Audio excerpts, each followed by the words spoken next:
Hey Matt, welcome to the Get Hired Fair here January 2024. We thank you and the Town of Oakville for being here today to connect with our students and to engage with them. Thank you so much for being here. Yeah, thanks for having myself and my colleague Priya. Yeah. Matt, I gotta ask the question. Town of Oakville chose to be here today. Why does the Town of Oakville think U of T's Get Hired Fair would be a good opportunity to connect with students? Well, first and foremost, it's not our first go around. We were here last year. I think we've been here previous years. So that's first off. Second, we've specific to summer camps, we've tried to reinvigorate our hiring process and our marketing and advertising for some of our programs. So my colleagues, Priya and I, have kind of spearheaded that effort. Okay. So part of that is some job fairs, social media promotions, obviously proximity. This is the closest university to Oakville and their programming. So there's a natural fit. Awesome. So high volume events like this allows a student to share their resume with you and the Town of Oakville. When the Town of Oakville reviews a resume, what are the most important things you think stand out as you're taking a look at somebody's resume? I think, believe it or not, for some, especially those who are like just entering the field in a more professional setting, is missing or hitting on really the small, easy details that should be, the singles, not a home run. Right. So something as small as referring to it as the city of Oakville versus the town of Oakville. Yeah. A bit of a lack of attention to detail. Right. I think we're going to cover this a little bit later, but if we're talking cover letters, if it's clear that the cover letter isn't really tailored to the job that you're looking for, right, like that's the easy one. Right. And same thing with resumes. Just did they take that extra 10 minutes of updating to realize, hey, you know what, this coaching thing that I did 15 years ago isn't relevant to the job. Maybe I shouldn't include it. So those are the easy ones. And then obviously it gets position specific as we look forward.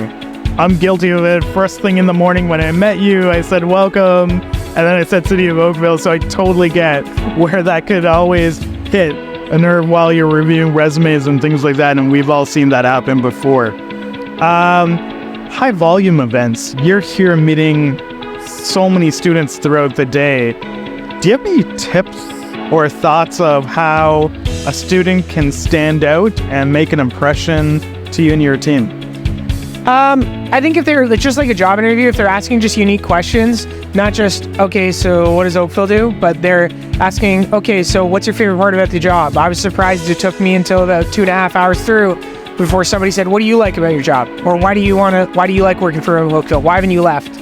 Right? So what's, why are they, standing there as opposed to just letting me give my 15-second spiel and then they take some free swag from us. So I think finding those unique but quick hits, because like you said, high volume, neither myself or the students coming through here have all day to talk to each booth because there's however many here. Yeah. But just those quick hitters that are unique and are going to leave an impression, even if it's a small one. So Gotcha. So Matt, thank you so much for those responses. We're going to do some rapid fire questions, yes or no, but feel free to add your thoughts to each of them, like you alluded to a little bit earlier. Let's start off with the cover letter. The Town of Oakville cover letter or no cover letter? On our applications officially, it does ask for it. I'm of the mind, I don't know if it's new school versus old school or what. If it's there, it doesn't really matter to me if it's there or not, but if it's there, like I kind of talked about, make sure there's no mistakes in it, make sure it's catered to it. If you're including, depending on how old school or new school you are, of the details, make sure you're including accurate information. So whether it's the business, if you're referring to a certain manager, if you know it's at a facility, including those small details. But just make sure you're not kind of pandering too much. So I think if you're going to include it, make sure it's accurate. If not, no sweat. So Gotcha.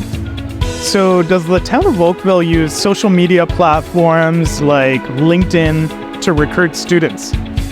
I can't say for certain if we've done it too much in the past, but I can say definitely this year and last year. So maybe, I don't know about kind of COVID years, but right. The last 2 years we've made a more concerted effort, especially for the summer camps and aquatic side of things, where we're hiring literally hundreds of students from high school to university and college ages.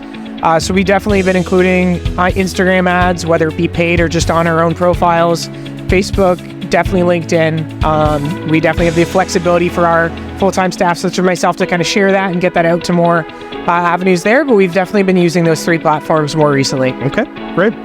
So what's more important, a standout resume or a stellar LinkedIn profile?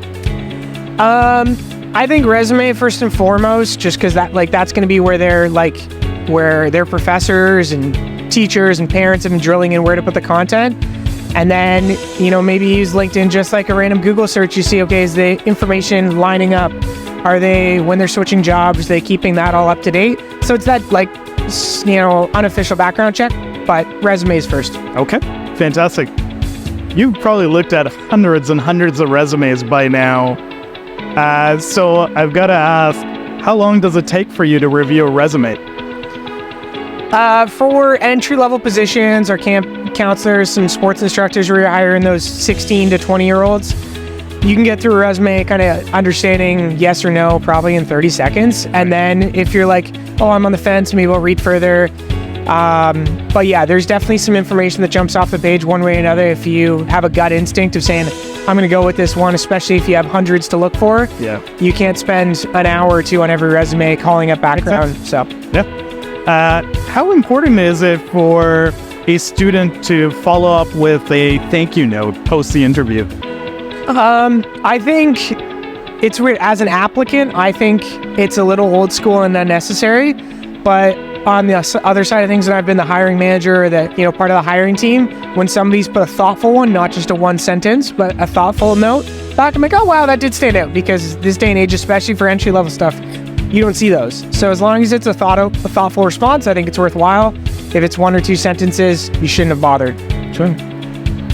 From your standpoint and the standpoint of the Town of Oakville, what's an appropriate time for a student to follow up, host an interview, in case they haven't heard back from you? For our work, I think it varies depending on if it's like an internal candidate, especially if they're looking for promotions within camps.